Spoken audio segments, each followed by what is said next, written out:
Welcome to the WordPress Photography Podcast, the podcast for photographers who want to learn how to get the most out of WordPress to grow their photography business. You don't need to be a geek to understand WordPress. Settle back and listen as we show you how. Now, here's your host, Scott Wyden-Kivowitz. Welcome to episode 51. My name is Scott Wyden-Kivowitz, and I'm joined by my guest, Kim Doyal. Kim calls herself the WordPress Chick. She is intimately familiar with WordPress as I am, and maybe even more so. She's a podcaster, a coach, a WordPress wizard, and an overall awesome content creator, and an even more awesome person. So, Kim, I was just on your podcast, and I'm so happy to have you on our podcast.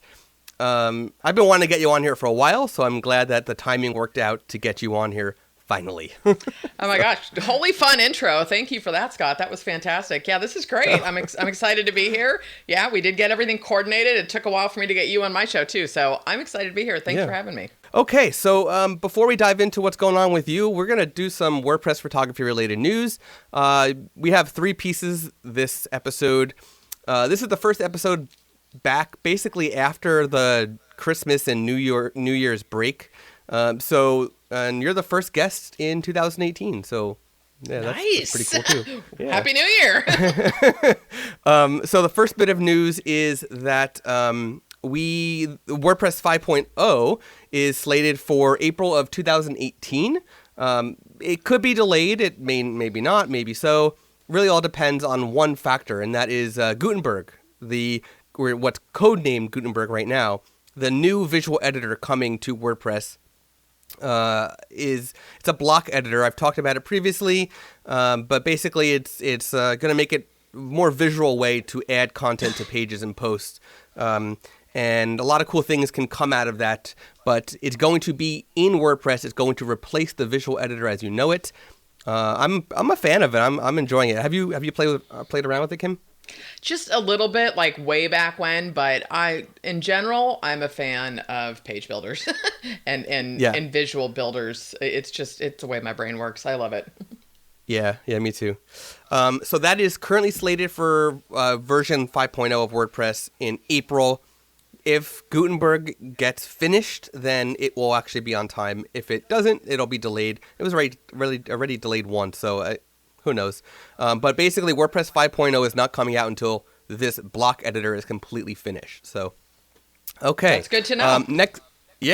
So the next bit of news is that EnviroGallery was sold to a guy named Nathan. I don't know much about Nathan, but so it's unsure of what's going to come to the product from a 30,000-foot view overhead. But we at Imagely want to wish the new owners good luck with it. It's nice to see that somebody else wants to take on the project. Syed and his team wanted to focus more on the business products that they make, like Monster Insights and OptinMonster and so on. So it makes sense for them to let something that's not business targeted go. So congrats to Nathan on the acquisition, and congrats to Syed and his team for selling EnviroGallery. Last bit of news is at the WordCamp US that happened in Nashville last month.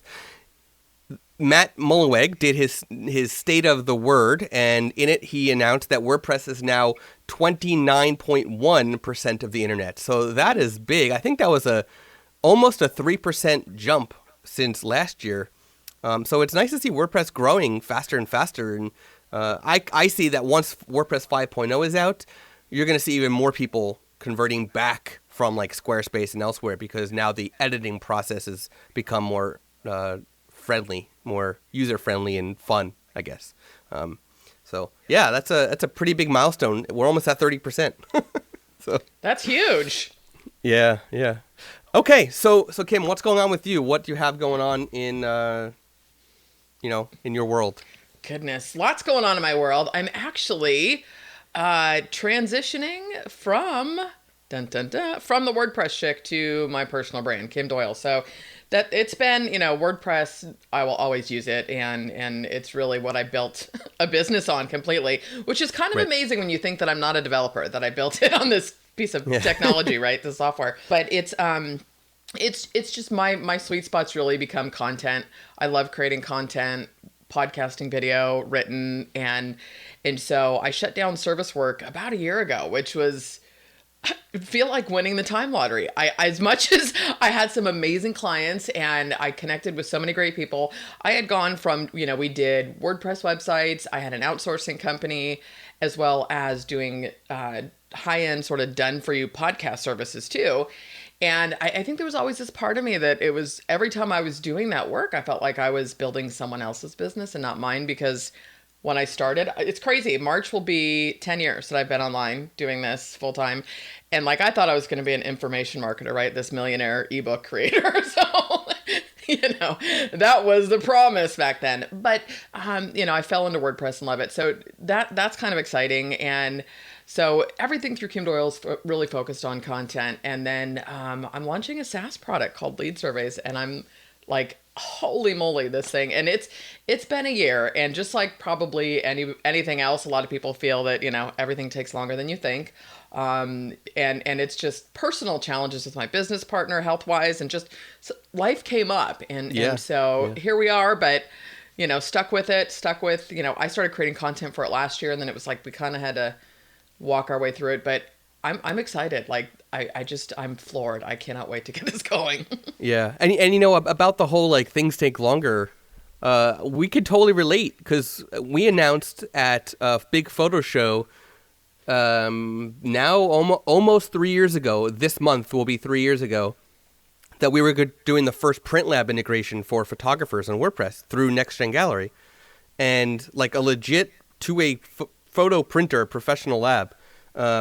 And we announced it, and we were working on it, and then life happens, and other projects happen, and things get delayed, and so we told we're approaching the end of it, but we still have a little bit of ways to go before we're done with it. But yeah, I mean, it went from something that would have taken a year to something that's taking 3 years. So I totally get that. Yeah, and don't you think that it's along the way, and this is really for any entrepreneur, business owner, freelancer, creative, that it's just be upfront about it, be transparent about it. Yeah. And, so we had done like even a pre-sale webinar, like, I don't know, mid last summer, I'm definitely, so just so people understand, like, I do content and marketing for Lead Surveys. My partner and his team do all the development and support and all that. But it was just, stuff just kept happening. And so it was just talk to people, be transparent, be honest about it. And I've shared the journey of it through WordPress Chick and the podcast. So it's, I don't know, I've had a lot of people now reaching out to me like, oh my gosh, is this ready now? And so I think the laying the groundwork and being a decent human being along the way is going to pay off. Yeah, I think so. And from what I've seen, the product looks like it's going to be it's going to be easy to use and powerful and effective. So I'm looking forward to seeing it once it's ready to go, and I can help spread the word about it too. Thank you. And it's funny because, again, this is all new to me. And for, anybody that is in the WordPress space, it's, my partner had done, 100 plus WordPress plugins. They'd done a lot of white labeling, and we had connected. This is, the power of connections too, is he was on my podcast looking to take his products off of Envato. And so we just connected, hit it off. We kind of started working on a WordPress plugin, and, it's a tough space to be in, I think, with the WordPress ecosystem and premium products. I think it's changing. I think a lot of it's changing. I think it's up to the product creators to start educating the public, the audience, that we got to pay for support. We need to earn a living in a way too. And it's business. It costs what it costs. So we pivoted. We were doing something else, and I came across an example of what triggered Lead Surveys. And I was like, what do you think about a SaaS product? And, and so it's, all of this is new, and thank God he knows what he's doing, because, we're going to work with Pagely for hosting, and it's been a little wild ride. Yeah, that's great. That's great. I'm sure it's been a lot of learning experiences for you, even as a non-developer, to see how all that goes through and whatnot. So I'm also a non-developer. That's, I get to absorb it and witness it all. So it's I totally get it. It's really fun. Well, and don't you think, really quick for your audience too, it's like, it's one of those things that you get to this place where it's like, bet on your strengths. Like, there was a time where I was like, should I learn PHP? And I'm like, no. Right. no. Yeah. And even now going to this, I'm like, I am really laser focused at this point of, I'm not good at this, and this. I'm good at this. Let's go all in here. Yeah, it's kind of the same thing. Like photographers are constantly, outsourcing photo editing, and they're hiring, obviously outside CPAs to do their accounting and so on. It's like partner with the right people. You don't have to learn everything. You don't have to be a man of or a woman of all trades. It's just, do what you're good at and what you love doing, and then outsource and partner with the right people. So yeah, and you may have to baby step your way into those hiring positions, right? Like, okay, here's a 90-day intention of hiring this person and this person, but knowing that those things are going to be off my plate, it's gold. Yeah. So let's dive into some of the topics that I wanted to talk about today. The first one's going to be a little bit of a trick question, I think, but in 2018, what do you think is more important for people to focus on, content or SEO? Content. I knew you were going to go that way. You know what? I knew you did, but let me tell you this. Have you read the book, and this is for anybody, SEO for Growth by Phil Singleton and John Jantz? No, I have not. Okay. Well, if you're up for I interviewed Phil on my show, and he would be gold for you to have on too, because and John Jantz is duct tape marketing, right? And I'll tell you, here's another little snippet from relationships, guys. Because of that interview, I got to be on duct tape marketing, which quadrupled my podcast downloads for a couple months after being on that show. But so Phil said something. He said, you can have content without SEO, but you can't have SEO without content. Right. And it's kind of this given. And truthfully, my year-end podcast review, I did this little prediction. I think we're going to see less content created for tactical SEO purposes. It's more conversational. It's about the documentation, about the showing up, and is it, I botch this every time I try to say it. What is it? Lemantics indexing, right? Where the search engines are starting to understand the tonality of the written word and whatnot. And so SEO counts, but the thing is, I've also become like a little bit of a Gary V Kool-Aid drinker, right? So, and you watch all this stuff, but how many people are consuming content on their phones and through social media channels? So, what role does search and SEO play when they're consuming content from that perspective? So, hands down, content, because if the content isn't good, it doesn't matter. I mean, here's a great example. I use a tool called, it's kind of like BuzzSumo, Epictions, I think it is. And I found it through an AppSumo deal, right? But so I'm like, I'm going to go search for, and I think it was lead gen. I was setting up some social content sharing for lead surveys. And it's funny to see some of the stuff that comes out, the listicle posts that would come up, and I'd click through. I'm like, well, this is crap. So it's a listicle post. And I'm, well, there's nothing new here. There's no voice in this. There's 5 or 7 things to do XYZ, but I don't even know there was no feeling to it.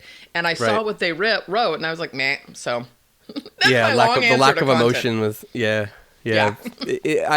gotten to that point too, where when I see content that's just like bland, I just close it and move on. But so aside from blog articles, right, which is sort of the most obvious, I think, of any content creator, what other forms of content do you think might be important for photographers to consider?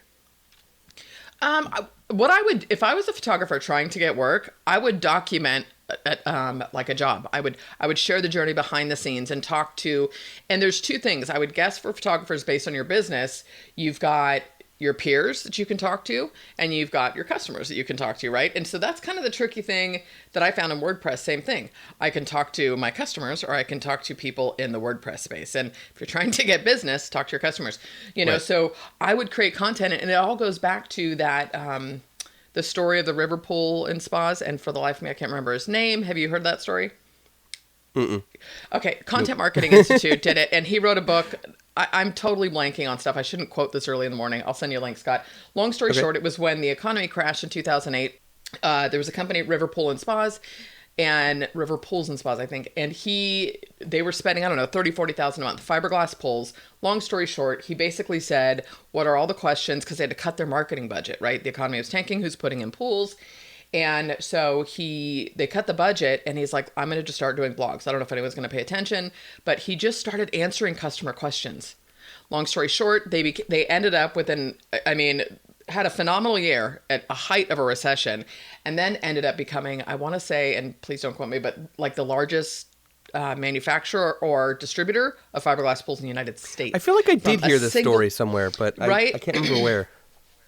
And so if that's what I would be doing. Like, what are questions and stuff? Yeah. But I would do it from a personal side. So the type of content, Instagram, I'm floored at stories as an example. I was like, okay, so I started doing a few Facebook stories, and the whole thing is with content, you just have to jump in and feel for it and be honest about it. Okay, this is my first story. This is my first live stream, whatever.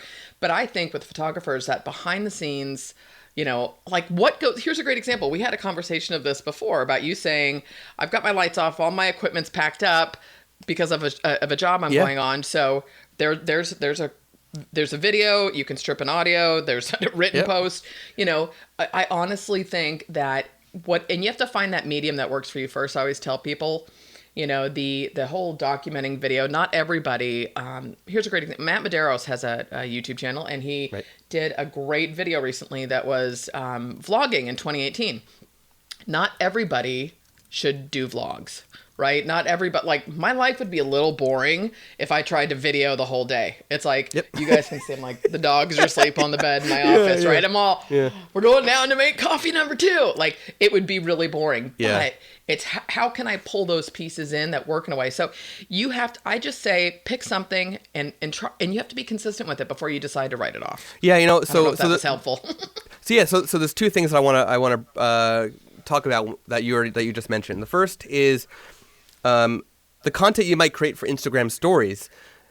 And sort of the behind the scenes. One suggestion might be have somebody come, whether it's a relative or a college student that wants to get into the photo industry, and have them just record it, even with a cell phone, and record the behind the scenes, and then you can take that video footage, turn it into an actual like YouTube video, right, or for your Facebook page, and have it the whole thing. Do a little bit of editing, get it the whole thing into a nice piece for a sort of a 5-minute, let's say, video, and then cut it down to about 10-15 seconds.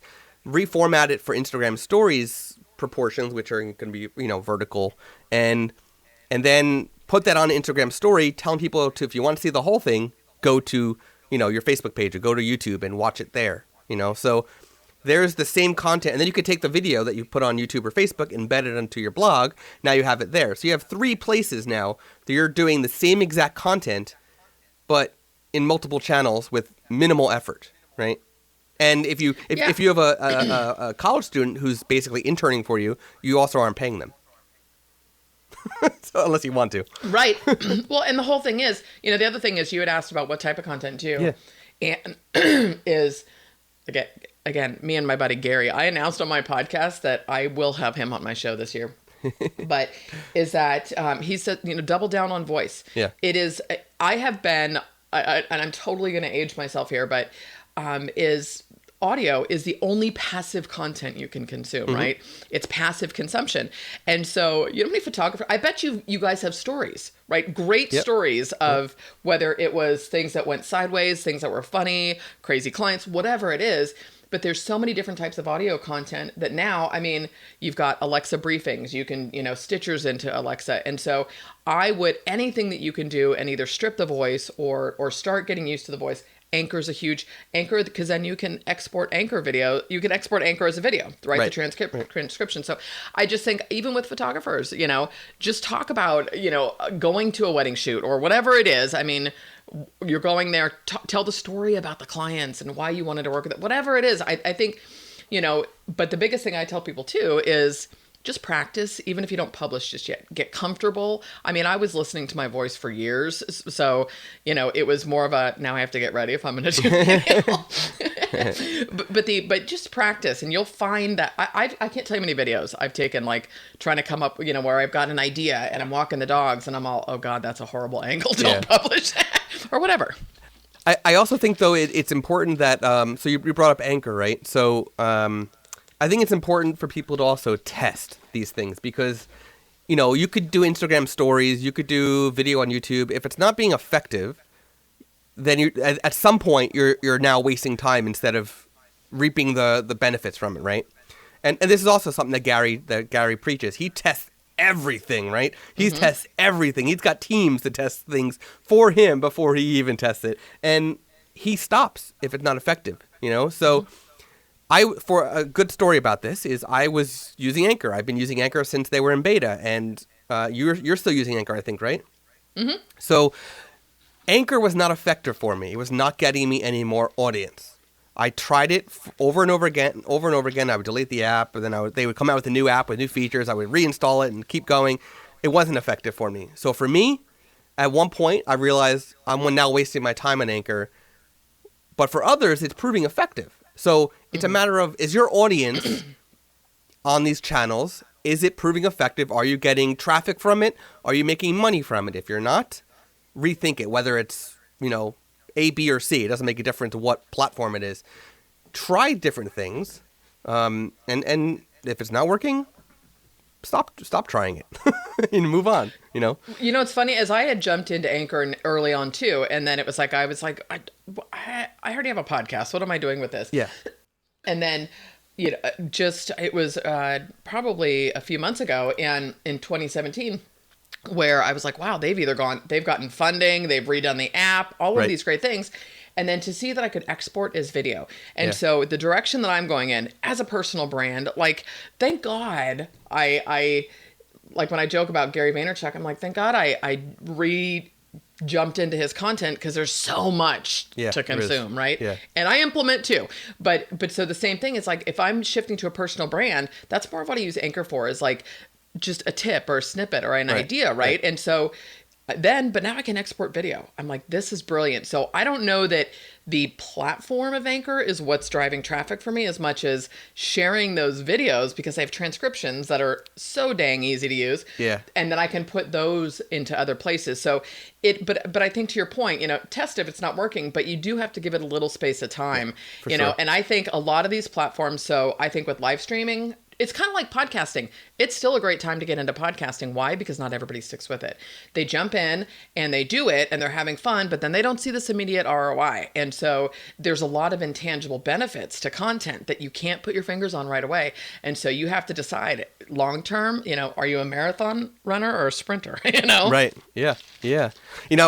We've debated whether the podcast for us has been effective, but we get subscribers, we get listens, we get people, commenting and asking for more and requesting other guests and whatnot. And is there immediate financial gain from it? Probably not, but it's still a tool and a feature that customers and future customers are paying attention to. And that's, if you're not seeing the immediate benefit, that's okay.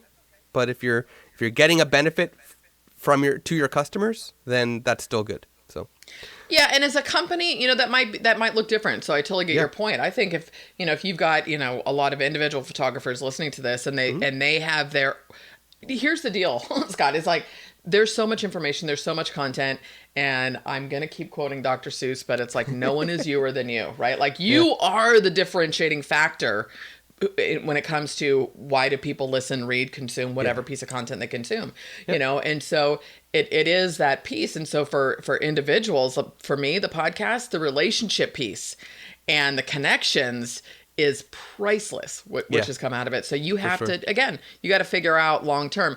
And it was Shane Mila of Thrive Themes. I listened to him on a webinar once, and he's like, it's super easy to succeed. Just be willing to do the work that other people won't. So many people give up on these different channels too soon. Right.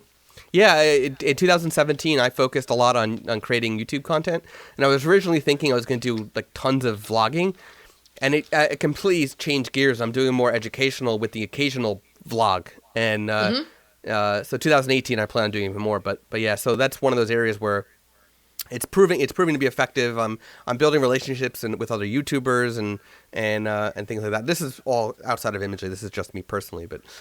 So speaking of YouTube, though, and I know one of the answers you're going to give me, what YouTube channels or podcasts do you think are important for business owners to subscribe to? Well, you knew Gary Vee was coming, right? And I'm trying to think, it's like, The other one that I listen to all the time is Funnel Hacker TV with ClickFunnels. And so for people, and I'm just going to do a quick little story because Russell Brunson, I wish I had an eighth of his energy, right? But I was probably one of the first 100 ClickFunnels customers originally, but I was like, I can do all of this with WordPress or what, right? And I don't know. And it was like, okay, here's another tool I'm paying for. And then again, I could show you all the Funnel Hacker stickers. This book, Expert Secrets, anybody should read this. Anybody should read this. All of a sudden, I just saw him in a different light. And then I go to their YouTube channel and I'm like, oh my gosh, he is creating massive content, where I always looked at him as like this internet marketer. And so now all of a sudden I see Russell as someone with a story, and I get to see him as a business owner and a boss and a father and a husband and a scout leader, right? And like all these little things. And I devour. Like there was a time where I was like, nobody can produce content quick enough when I do that sort of binge listening with content too. But the point being is, this dude back, to and back from hell. I mean, with verge of bankruptcy, shutting his, people losing jobs, all of that kind of stuff. ClickFunnels was like a happy accident. And so it's that relatable piece that it was like, great example. And they were launching this book. They had, I don't know how many live streams scheduled. Their internet in their brand new office goes down. Like it keeps freezing, right? And he had to go home to do these live streams. And so you see, it's not just me, right? It's all those little pieces. And so, and again, to see somebody, he's got the marketing chops without a doubt, but to see somebody go from zero here, I use the example of Lead Pages to ClickFunnels. Lead Pages own the market. They had it.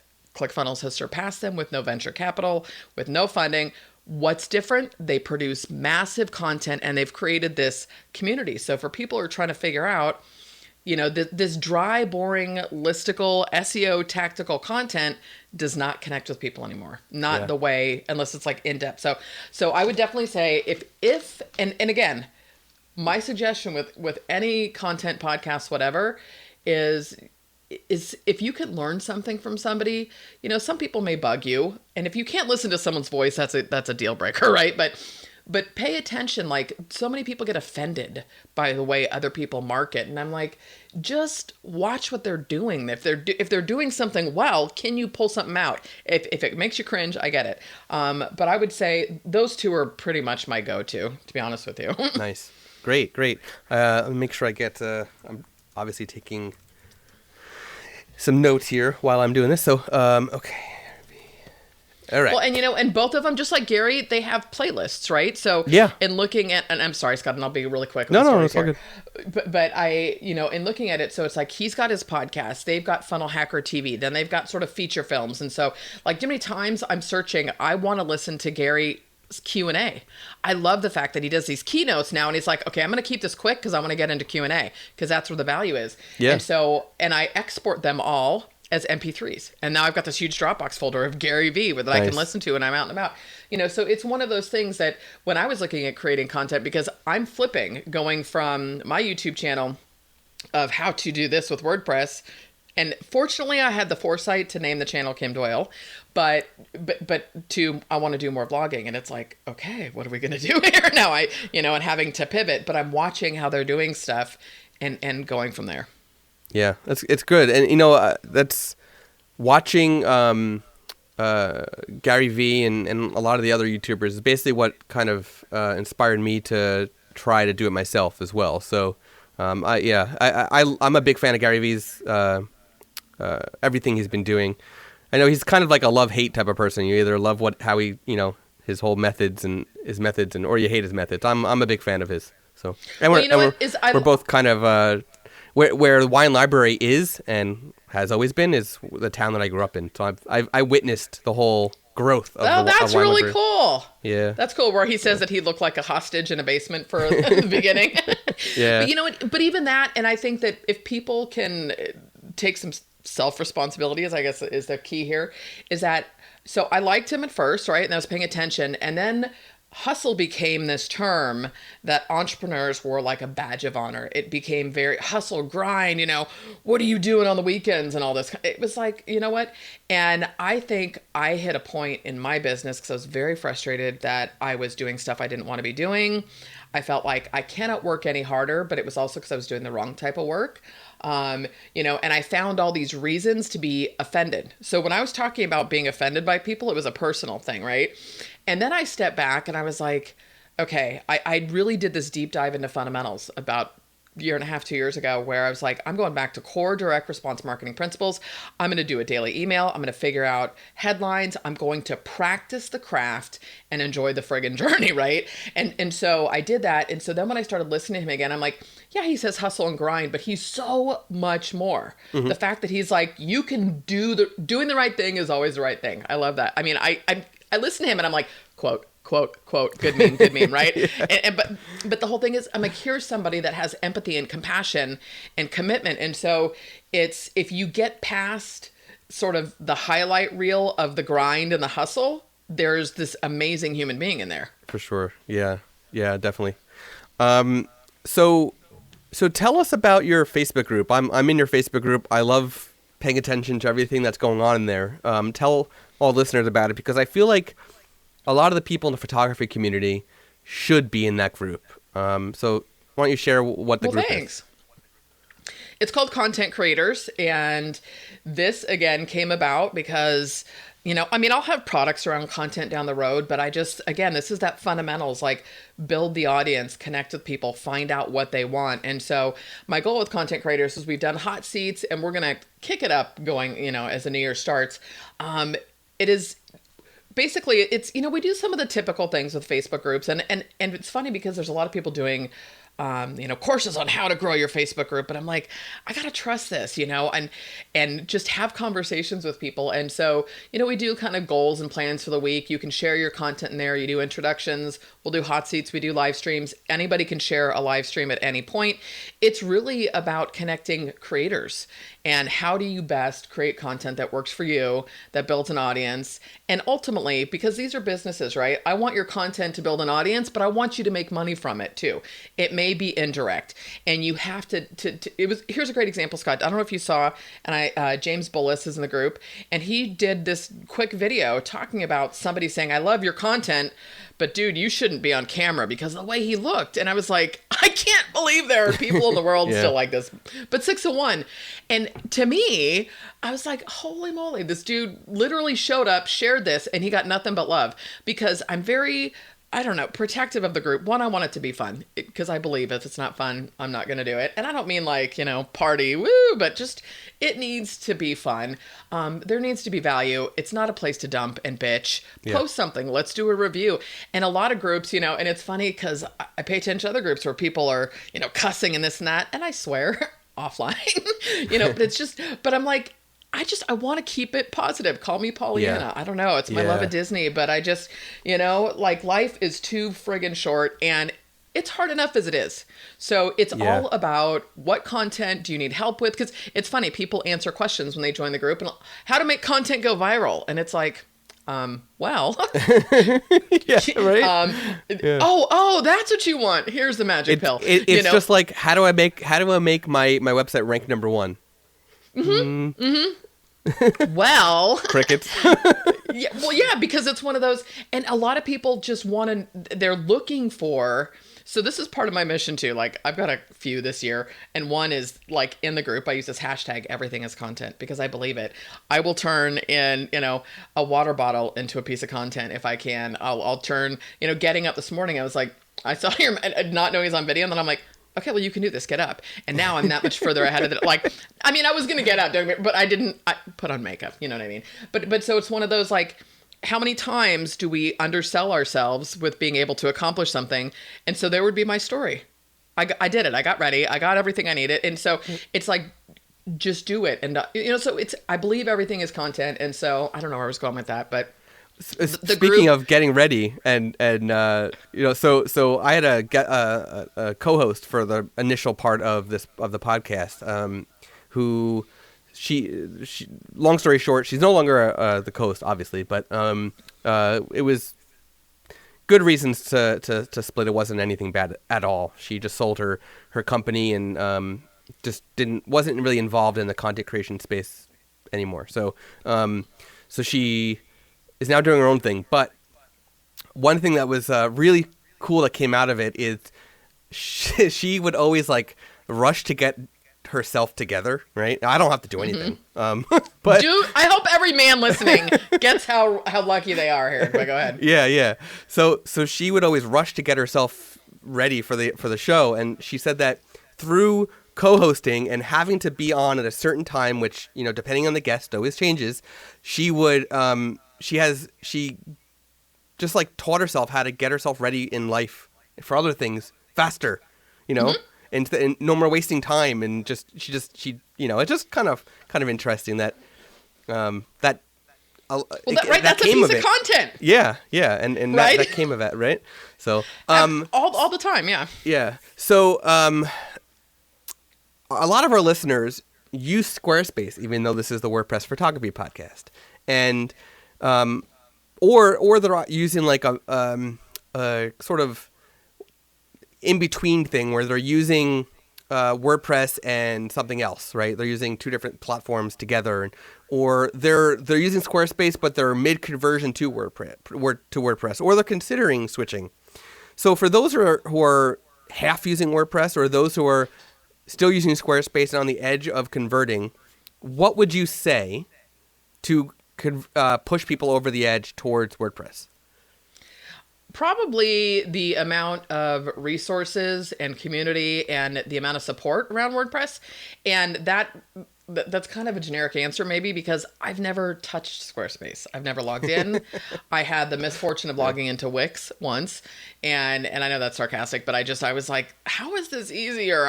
But you know, it's like, you can't really be subjective when you've been using something for 10 years. And so that's part of that. But there are so many resources for WordPress, and the support is there. And I think there's, I don't know, I've joked around about the community at times, because you've got, you know, developers have their own little community, which I never felt a part of, and was very vocal about that. But it was when I owned that. But so it was like, there's so many resources for WordPress for the everyday user that I would, you know, and again, this is the marathon strategy. If you're in this for the long haul, you know, it's not going anywhere. I mean, the fact that it powers 30% of the web now, I'm just going to round up, is, you know, it's huge. And and I look at it too, that they're, with them listening to people with this block editor, right, with Gutenberg. I mean, there's no denying page builders are where we're going. And the fact that I see websites almost getting commoditized, you know, but so I think the resources are just going to continue to grow. The community support's there. And it's a good thing that people are willing to pay annual licenses or monthly licenses. It means people can continue to support and develop their products. Yeah, I completely agree. Well said. Thank you. So we're going to move into a area where I'm going to ask you, what WordPress plugin and or theme do you recommend for the listeners to check out? I'm going to probably have to go with Beaver Builder. Plugin and theme today. All right. Yeah, I know. And it's funny is, you know, because I am a little bit of a fanatic, right, where I built a business on Genesis and I had products around Genesis. But I think, again, the direction that everything is going, and you cannot beat. I have yet to see a community as amazing as the Beaver Builder community, to be honest. And I've interviewed those guys 3 times. I love them to pieces, but they've got a great base theme, and with the plugin, and then with Themer, which I think they're renaming, but the community is amazing. The community around it is. I did a post on why Beaver Builder is like Cheers, because, you know, it's like you want to go, everybody knows your name. It's like you feel that love. Like you feel like you go into the Beaver Builder Facebook community. It's like you could just go have a beer with anybody, right? And it is that, well, anybody is welcome. And so it's I would have to say Beaver Builder for the quality of the products and for the community. Awesome. I'm gonna be sure to. So everything that Kim's been talking about, I'm gonna make sure it's in the show notes, of course. For Beaver Builder, I'm actually gonna link to the episode where they were on our podcast, so that way Awesome. You'll be able to listen to that before you even click over to Beaver Builder. So a little bit of internal linking there too, as there should be. Last thing is what question do you want to ask our listeners? I would love to know what their challenges. What is their biggest challenge with creating content? Awesome. And when I say that, please, like, let's go beyond the. I don't have enough time because, yes. you know, that's a whole, like, you can get into, I don't know, Tony Robbins or some sort of inspirational, motivational, somebody that'll tell you you can find the time if it's important to you. And I'm not here to lecture anybody. Yeah. And in fact, I'm going to link to The Lie of Busy. Make sure I write that. The Lie of Busy. I'm going to link to that. Yeah. So, you know where I think, really quick, can I just, one little tip? Yeah. I would think that photographers, depending on, and here we're talking about WordPress, and I totally get that, but I bet you that they could do really well with an amazing publication on Medium. I love the writing experience on Medium. You can share photographs and you can tell stories. So it depends. And I'm pretty sure, correct me if I'm wrong on this, Scott, if you know, but you can actually publish on WordPress and then put your publication on Medium, and it's not going to hurt you. Yeah. So you can do that because it adds a canonical back to your original URL. So yeah, a lot of people are doing that. I will say though that Gutenberg really. Gutenberg, Gutenberg was originally mirrored basically after Medium, and now it's even better. So while the writing experience is really good on Medium, if you just install Gutenberg, you now have the same writing experience on WordPress, which is a nice thing. Yeah, which is why I liked it. But I'm just saying it's another platform, right? Yeah, definitely. That you guys, I mean, I get a summary of Medium articles that I subscribe to. I look at Medium daily for people where I don't have a ton of feeds unless it's something I subscribe to or it's a podcast for WordPress. So just side note, there's a whole audience there. Yeah, definitely. So if you want to answer Kim's question, you can do that in the description below the YouTube video on YouTube, or you can go to the show notes at imagely.com/podcast/51 and just go to the comments and you can answer her question there. And she will be looking, I'm sure, and I'll let her know when people answer the question. And so definitely do that. So I'm going to, again, link to every place where you can find Kim and everything that she's mentioned. Thank you, Kim, for joining us today. I know it's really early where you are right now. That's right. Now I'm pumped. I'm like, I'm ready. I've got energy, and it's not even 9 o'clock in the morning. It's still sunrise over there. And you can find the show notes and where to find Kim at imagely.com/podcast/51. So until next time. You've been listening to the WordPress Photography Podcast. To listen to other episodes and to subscribe to the podcast via iTunes, Stitcher, Google Play, and more, please visit imagely.com/podcast.